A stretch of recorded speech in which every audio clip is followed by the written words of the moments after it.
Boyfriend राज कुशवाहा के साथ सोनम ने अपने पति की हत्या की प्लानिंग की थी। 11 मई को सोनम और राजा की शादी हुई। 16 मई को सोनम ने अपने बॉयफ्रेंड राज कुशवाहा से मुलाकात की थी और इस पूरी हत्या की साजिश रची गई थी। तो आप समझिए कि पूरी प्लानिंग की गई, बकायदा सौदा हुआ 20 लाख में।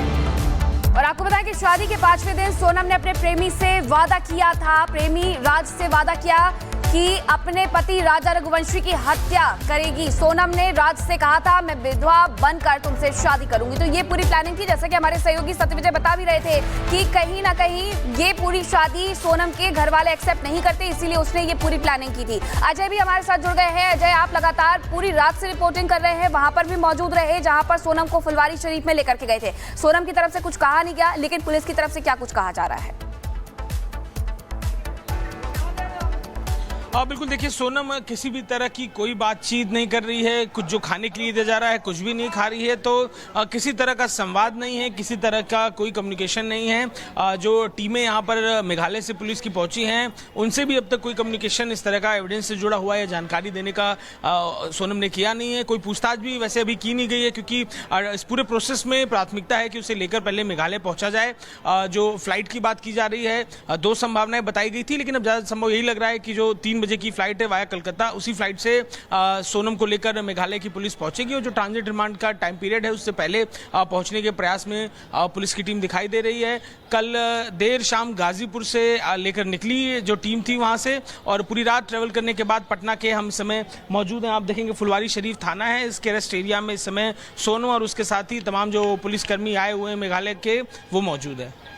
बिल्कुल अजय, और सवाल यह है कि यहां से आगे जब ले जाया जाएगा सोनम रघुवंशी को, यकीनन 3 दिन के ट्रांजिट रिमांड पर कई सारे सवाल हैं जिसके जवाब देने होंगे। आपके पास आता हूं, लेकिन इस बीच बड़ी खबर, सोनम राज ने हत्या के लिए ऑनलाइन खरीदी थी कुल्हाड़ी। गुवाहाटी से ऑनलाइन कुल्हाड़ी खरीदी गई। आप समझिए कि हथियार की भी खरीद ऑनलाइन की जाती है।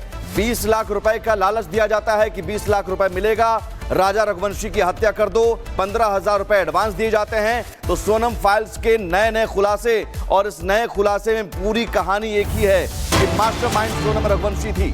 और एक और बड़ी खबर, जहां राजा रघुवंशी हत्याकांड में एक और खुलासा हुआ है। शिलांग में सोनम के होटल से महज 1 किलोमीटर दूर रुके थे सभी आरोपी। सोनम ने आरोपियों को अपनी लोकेशन भेजी। हत्यारों को पल पल की अपडेट दी जा रही थी सोनम की तरफ से, और यही बात कल भी पुलिस की तरफ से जानकारी में साझा की गई थी। सागर हमारे साथ जुड़ गए हैं। सागर, बड़े खुलासे हो रहे हैं। आसपास के लोगों से आपने बातचीत की, उनका कहना था कि सोनम ऐसा कर सकती, किसी ने सोचा नहीं था, लेकिन सोनम ने ऐसा कर दिया है। अब और क्या कुछ खुलासा वहां पर?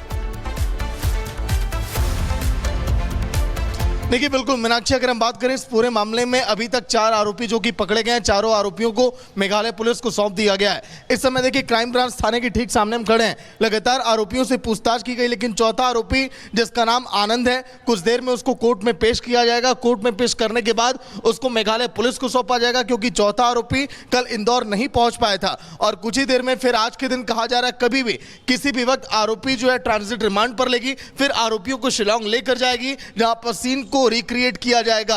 किसी भी इस तरह की बड़ी वारदात के बाद एक सीन को रिक्रिएट किया जाता है। रिक्रिएशन के बाद उस तह तक जाती है क्राइम ब्रांच की टीम और पुलिस की टीमें कि आखिर इस पूरी घटना को कैसे अंजाम दिया गया। शिलांग में भी पूरी तरह से देखिए इसी तरह से कैसे यहां पर सोनम ने इस घटना को अंजाम दिया, कैसे कुल्हाड़ी को खरीदा, कैसे चारों आरोपियों ने मदद की, कैसे शिलांग पहुंचे, और कैसे राज हत्या करने के बाद दोबारा सोनम के घर यहां पर पहुंचता है और यहां राजा रघुवंशी के घर तक जाता है अंतिम संस्कार में। इन सब पहलुओं की बारीकी से जांच यहां पर एक एक देखिए टीमें कर रही हैं। इंदौर पुलिस भी पूरा यहां पर सहयोग कर रही है। इंदौर पुलिस भी लगातार उन पहलुओं तक जा रही है कि आखिर इन तीनों चारों आरोपियों की कड़ियां और तार कैसे सोनम के साथ जुड़े। और यही नहीं, इनकी कुंडली अब खंगालने में लगी है पुलिस की टीमें कि आखिर राज का कैसे सोनम के साथ कनेक्शन हुआ, और जो 3 आरोपी है वो कैसे कांटेक्ट में आए सोनम के, कैसे शिलांग तक पहुंचे, इनका टिकट कैसे हुआ। क्योंकि सोनम ने देखिए जाने का टिकट तो किया था मीनाक्षी, लेकिन आने का टिकट आखिर क्यों नहीं किया?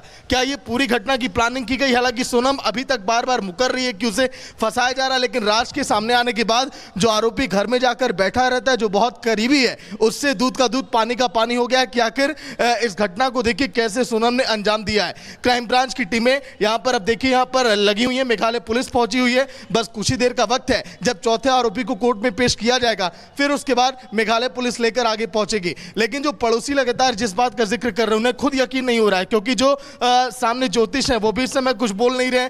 जो कुंडली राज की सामने आ रही है कि वो बार बार घर में आता जाता रहता था, कई बार उसने राजा के बारे में पता किया। ये जरूर है कि राज कुशवाहा उसी कंपनी में काम करता था जिस कंपनी में सोनम काम कर रही थी, जो सोनम के पिता की कंपनी है, और वहीं पर काम कर रहा था। दोनों के बीच यानी जान पहचान, दोनों के बीच मुलाकात होती थी और ये हत्या की वारदात को अंजाम दे सकता है राज कुशवाहा।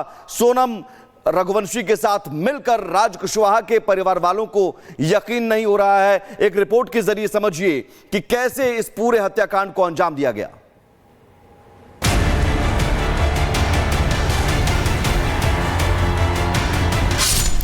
मेघालय पुलिस की जांच ने राजा रघुवंशी हत्याकांड में एक नए ट्विस्ट का खुलासा किया है जो पूरी तरह से फिल्मी है। पुलिस ने तफ्तीश में बताया इस हत्याकांड में अगर मर्डर वेपन बाहर से न खरीदा गया होता तो शायद हत्या की साजिश पर शक भी न गया होता। राजा के सुपारी किलर्स ने गुवाहाटी से खरीदा था चाकू। गुवाहाटी के माचे चाकू से गोद कर हुई राजा की हत्या। हत्या के बाद शव को खाई में फेंक दिया था। मेघालय पुलिस ने हत्या के हथियार को देखकर ही बता दिया था कि यह हथियार बाहर से लाया गया है। सुपारी किलर्स ने इसे मेघालय में न बनाया न खरीदा, क्योंकि मेघालय में मिलने वाले माचेटे और असम में मिलने वाले माचे चाकू की बनावट, डिजाइन और उसमें इस्तेमाल होने वाले लोहे के मटेरियल में काफी अंतर होता है। मेघालय का माचेटे चाकू सीधी ब्लेड का चाकू होता है। असम का माचे घुमावदार ब्लेड का चाकू होता है। माचेटे तलवार से प्रेरित है, असम का माचे खुखरी से प्रेरित है। खासी स्टाइल माचेटे दाव होता है, असम स्टाइल को परांग कहते हैं।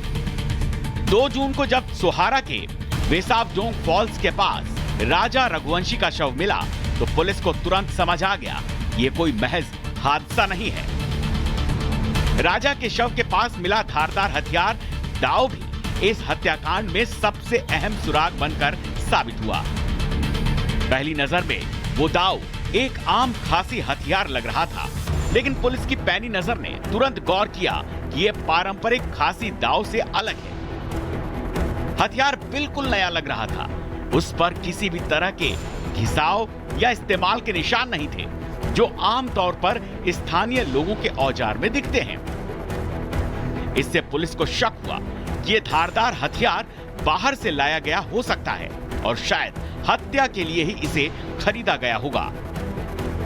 इस छोटे लेकिन अहम सुराग ने जांच की दिशा ही बदल दी, जिसके बाद मेघालय पुलिस ने इसे प्लान्ड मर्डर मानकर इन्वेस्टिगेशन को आगे बढ़ाया, जिसने हत्या की गुत्थी के एक एक तार को खोल कर रख दिया। Bureau report, Republic Bharat.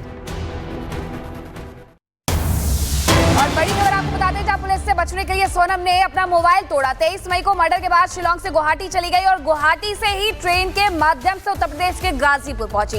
ये लड़की बार बार ये कहती रही कि उसे नहीं पता कि वो कैसे पहुंची, लेकिन जो खुलासे हो रहे हैं वो साफ कह रहे हैं कि कॉल डिटेल रिकॉर्ड्स जो निकाले गए, जो सीसीटीवी निकाली गई और डाव को लेकर के यानी उस कुल्हाड़ी को लेकर के जो खुलासे हुए हैं उससे सीधा कनेक्शन अगर किसी का है तो सिर्फ और सिर्फ सोनम रघुवंशी का है। सोनम रघुवंशी बातचीत करेगा, कुछ नहीं होएगा, सब कुछ काम में होता है भैया कि नहीं होता। चूंकि उनकी कंपनी में काम करता था तो फोन आना तो जायज है और ऐसे में कॉल डिटेल के आधार पर उसे आरोपी बनाना गलत है। भैया कुछ आरोप बना दें, कुछ तो सब गलत है, कुछ सही नहीं है। जब से देखा मेरी बच्चियां में अंकल जी एक निवाला नहीं खाया कल से, हमें वही के सिवा को नहीं है। अगर मैं लड़का को फंसा होती ना तो तीनों बेटियों को जहर देकर मर जाऊंगी, जहर खा के मर जाऊंगी, ऐसा ही करूंगी। मेरे लड़का को कुछ हो जाएगा, मेरा कोई उसके सिवा नहीं। पुलिस गलत दिशा में जांच गलत कर ही रही, गलत कर रहा है मेरे लड़के के साथ। मेरा रात कुछ खाया पिए नहीं 3 दिन से भैया, जब से वो मिट्टी से आया तो खाना नहीं खा रहा था। कहाँ से आया था? जब से गोविंद भैया राजा भैया को ये सब हुआ था ना, जब से वहाँ से आया था ना, उनको जब कुछ जो भी जलाया करा जाता, जब से खाना नहीं खाया, इतनी सर्दी बुखार था उसको बहुत। मेरे को लगा अस्पताल ले गए, मोबाइल बंद बताया तो मैंने चार्ज न करा, वही बीमार रहा तो ये अस्पताल ले गए। मैं नहीं जानती थी मेरे भैया को कहाँ ले गए। और जो बाकी जो लड़के हैं जो राज के साथ आरोपी बनाए गए हैं उनको जानती 20 साल को जानती हूँ। मेरी बच्चियाँ उसको राखी बांधती हैं। उसकी माँ को मेरे बच्चे मम्मी बोलते हैं, वो मेरे को मम्मी बोलते हैं, और बाकी 2 बच्चन को मैं नहीं जानती हूँ कौन। आकाश और आनंद को आप नहीं जानते? उनको मैं नहीं जानती। 20 साल को आपकी बेटियां राखी बांधती है। मैं अपना लड़का समझती, जानती हूँ मेरा लड़का जैसे है, और मेरा राज उसकी माँ को मम्मी बोलता है, वो भी बच्चे जैसी मालती थी। क्या उन लोग भी वो आरोपी हो सकते? भैया मेरे बच्ची का ना कुछ हो, अब बहुत देर हो गई, अब आप जाओ, मेरे को शांति से रहने दो। देखिए ये राज की माँ है, इनका कहना है कि राज इस तरह से अपराध नहीं कर सकता। कभी ऐसा काम नहीं कर सकता। मेरा बच्चा बचा लो भाई, आप ही परिवार हो। मेरा इंदौर में और कोई नहीं है, इनके पापा रहते। तो राज कुशवाहा की मां कह रही है कि उसका बेटा ऐसा कुछ कर सकता है, उसे यकीन नहीं हो रहा है। राज कुशवाहा राजा रघुवंशी के अंतिम संस्कार में गया था, यह बात राज कुशवाहा की मां भी मान रही है। और उसके बाद से जब क्राइम ब्रांच की टीम आई, क्राइम ब्रांच की टीम उसे गिरफ्तार कर ले गई, और अब उसकी मां को यकीन नहीं हो रहा है। आरोप लगा रही है कि पुलिस गलत दिशा में जांच कर रही है, लेकिन अब लगभग साफ हो चुका है कि कैसे राज कुशवाहा और बाकी लोग मिलकर, सोनम के साथ मिलकर, ये गिरफ्तारी के बाद स्पष्ट हो गया है कि सोनम रघुवंशी और बाकी आरोपियों ने मिलकर हत्या की वारदात को अंजाम दिया। और वहीं जिस गाड़ी से सोनम को गाजीपुर से पटना लेकर के गए, उस गाड़ी के ड्राइवर ने सोनम के बारे में क्या कुछ कहा? जिस ड्राइवर के संग पूरी रात ट्रेवल किया है, और जो टीम है मेघालय की वो भी पहुंची थी, वो भी इसी गाड़ी में मौजूद थी। बात करेंगे उनसे ही। क्या रात भर हुआ? रात भर यात्रा आप लोगों ने की? कुछ पुलिस पूछ रही थी गाड़ी में? सोनम कुछ कह रही थी? कुछ नहीं, बोल ही नहीं रही थी, कुछ भी नहीं। और पुलिस की टीम आपस में कुछ बात कर रही हो, कुछ चर्चा कर रही हो? लगभग आपने साथ में 12 घंटे के आसपास समय गाड़ी में गुजारा, क्या बातचीत हुई?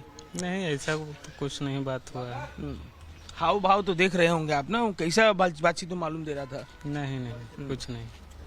खाने पीने के लिए जब रुके थे तब तो बोल रहे थे खाने के लिए, मगर नहीं खाई हो। खाना नहीं खाया? कुछ भी नहीं।